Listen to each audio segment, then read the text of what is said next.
La vie chrétienne ressemble à la vie d'un enfant. Donc, il faut naître. Quand tu nais, après, il faut qu'il y ait des signes qui montrent que tu es en vie.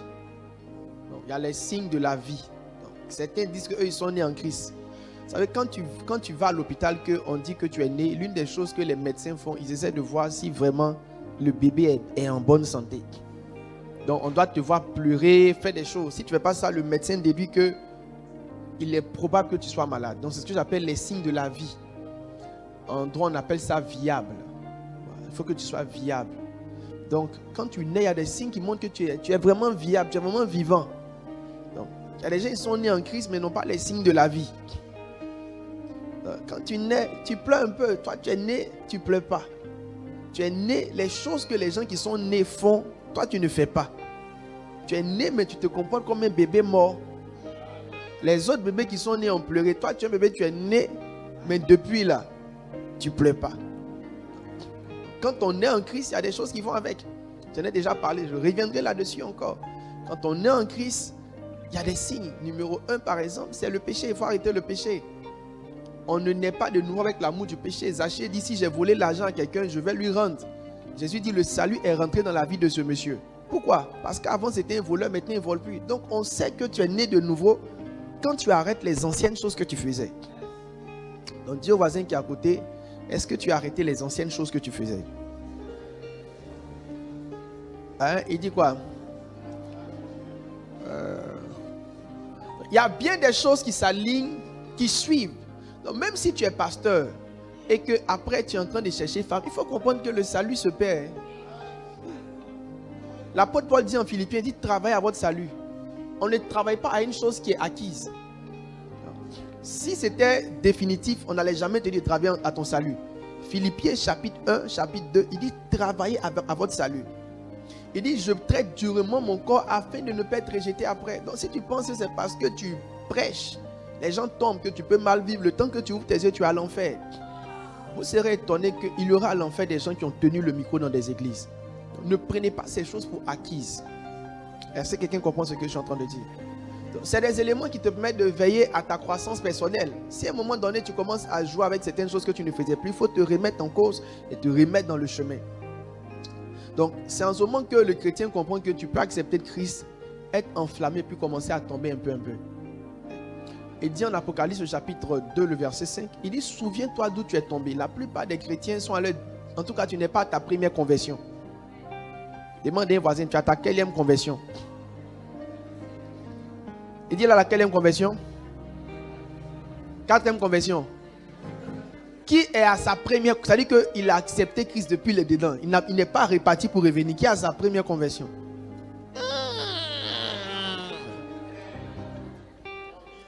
C'est-à-dire tu te convertis d'abord. Tu as un temps de feu. Après tu repars encore saluer Satan. Après tu reviens. Après tu repars. C'est qu'il y a un retour qui sera définitif.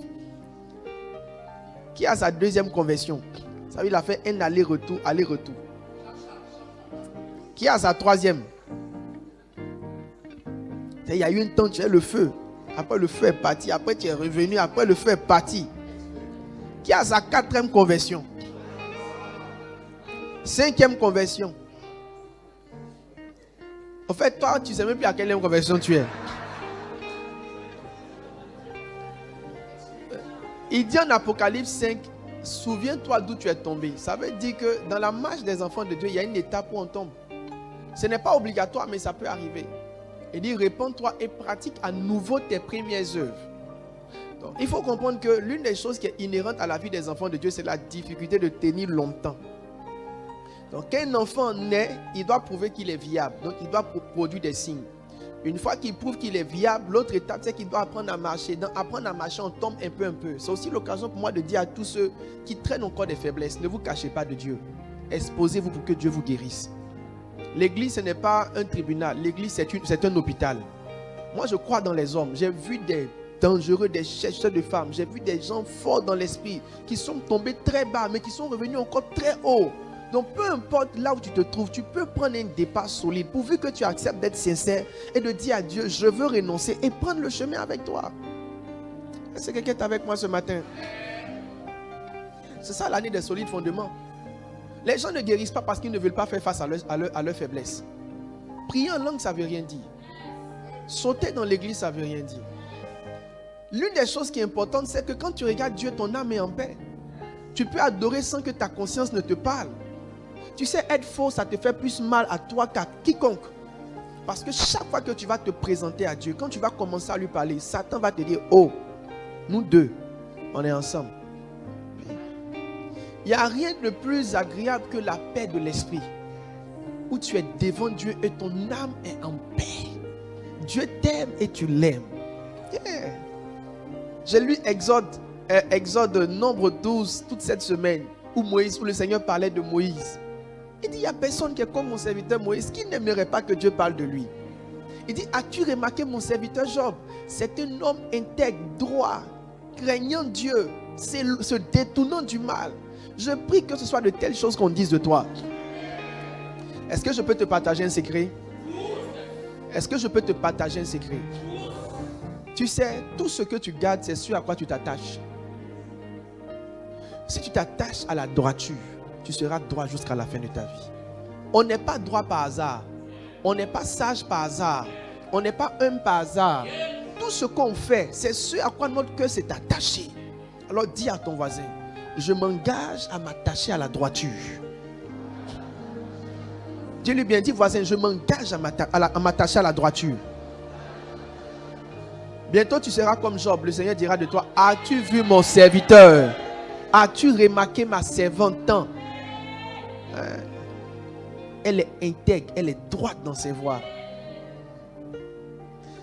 J'enseignerai ces choses dans la suite des temps. Votre plus grand atout sur la terre, c'est que Dieu soit avec vous. Alors, vis comme il faut pour que Dieu soit avec toi. Dans la marche chrétienne, on marche et puis on peut tomber. C'est comme la vie d'un enfant. Quand on veut s'appuyer, on tombe. Tu tombes pourquoi? Parce que tes pieds ne sont pas encore fermes. Donc tous ceux qui chutent doivent comprendre qu'il y a des aspects de leur vie chrétienne qui n'ont pas encore traité. Donc c'est vrai que tu as commencé le feu, mais il y a des enseignements que tu n'as pas eu. Il y a un type d'encadrement que tu n'as pas eu. Il y a des choses auxquelles tu n'as pas forcément renoncé ou bien compris. Donc c'est ce qui fait que quand tu te lèves, tu tombes. Quand tu tombes, ça ne veut pas dire que tu es mauvais. Ça veut dire qu'on n'a pas encore fini ta formation. Même si tu es pasteur, que tu te lèves, que tu tombes, ça veut dire que ta formation n'était pas bien. On peut t'enseigner les dons sans t'enseigner la vie avec Dieu. Un homme qui a bien fait les classes des dons peut paraître homme de Dieu systématiquement. Prédication impeccable, révélation impeccable, mais vie de sanctification désastreuse. Vous savez, tu peux commencer l'école au CM2. Hein? C'est possible. Moi, j'ai commencé l'école au CM1. Oui. Vous ne savez pas ça? J'ai commencé l'école au CM1. Quand je partais à l'école, je pleurais. À la maternelle. Mon grand frère était au CM1.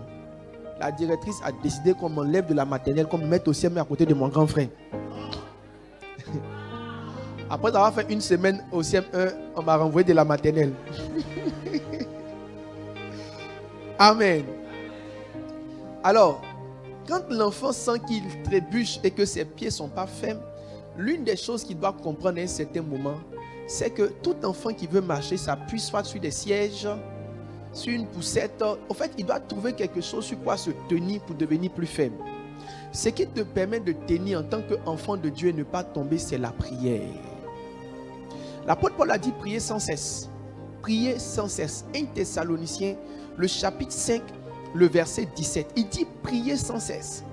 La version Alfred Quinn dit prier sans vous relâcher. Ça veut dire celui qui ne prie pas ne peut pas tenir. Et ça ne blague pas. Ça ne blague pas. Matthieu le chapitre 26, il dit quoi? Il dit veillez et priez afin que vous ne tombiez point. L'une des choses qui me fait que tu n'es pas un chrétien stable, un chrétien constant, un chrétien plein, constant dans la révélation de Dieu, c'est parce que tu ne pries pas tout le temps. Yeah. Il dit veillez et priez afin que vous ne tombiez pas dans la tentation. J'aime bien le texte qui suit. Il dit l'esprit est disposé mais la chair est faible.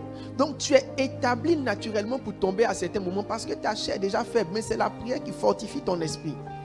Je prie pour toi qui m'écoutes aujourd'hui, que tu ne manques pas tes classes de prière.